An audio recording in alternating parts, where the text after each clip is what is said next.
Wel, casgliad o gerddi ar y thema olion, nes i ennill y Goron gyda'i, ac mae'r cerddi yn sôn am Grangetown, pentre Grangetown, neu Grange Mowr, fel mae rai pobl yn galw'r lle, neu Trylliest, fel mae rai pobl yn galw'r lle, ac yn sôn am sut mae Grangetown a Tribute yn newid lot ar hyn o bryd, a sut mae llawer o bobl Cymraeg dros y degawdau diwethaf wedi symud, pobl sy'n siarad Cymraeg, wedi symud i gymuned Grangetown a Tribute.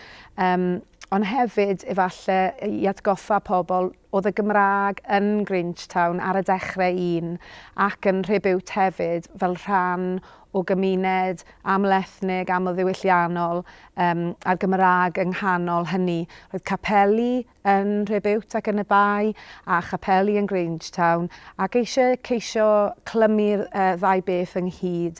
Mae yna ysgol newydd sbon wrth gwrs, nid nepell o'r bai fan hyn o'r enw ysgol Hamadryed sy'n mynd i fod yn le agored i bobl o bob cymuned i ddod i ddysgu'r iaith. Felly rhyw fath o ddathliad a chanu mawl, ond hefyd codi cwestiynau am y newidiadau yn yr ardal.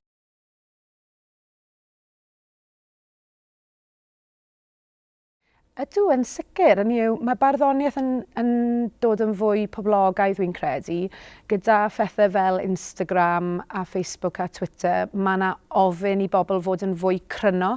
Ac wrth fod yn fwy cryno, mae barddoniaeth wrth reswm yn benthyg ei hunan fel cyfrwng da. Mae hyd yn oed yn sy'n chi'n gwylio hysbysebion dyddiau yma, mae yna lot o farddoniaeth mwyn tynnu chi mewn a trio gwerthu rhywbeth i chi.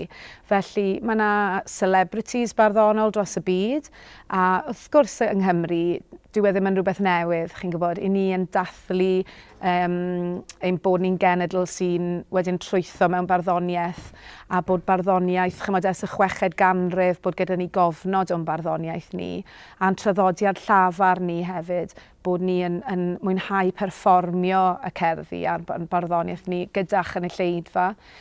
Felly, mae newydd ac yn boblogaidd nawr, ond i ni yng Nghymru wy'n credu bod ni'n hen arfer ei fod yn boblogaidd.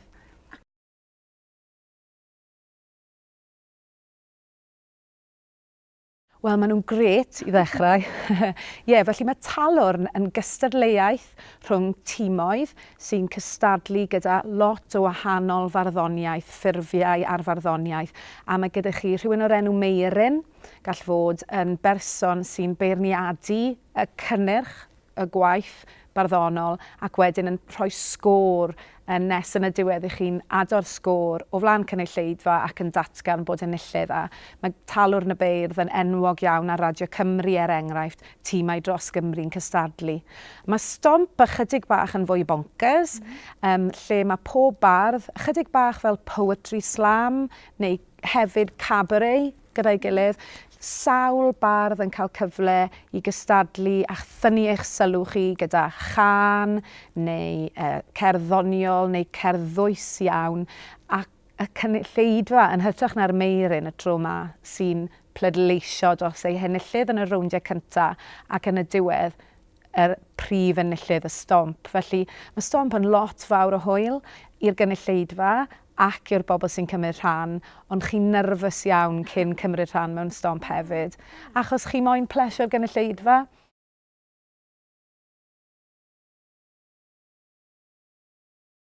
Mae bron yn amhosib ateb y cwestiwn hwnnw, ac mewn rhai ffyrdd, wy'n cael llawer iawn o fydd o farddoniaeth trwy gân a trwy caneuon. Felly, enghraifft dda i fi yw rhai o ganeuon Ninas Mown. Chi'n gwybod, wi ddim yn aml yn teimlo fe'n hawdd i gategoreiddio y gwahaniaeth rhwng caneuon, barddoniaeth, straeon ac yn y blaen. Felly, fi'n meddwl am gymaint o feirdd, bydde fe'n anodd i fi i allu gweud un, ond fi'n gwybod bod rhywun fel Ninas Mown wedi bod gyda fi trwy fy mywyd, felly allai'n sicr ddweud bod hynny'n wir.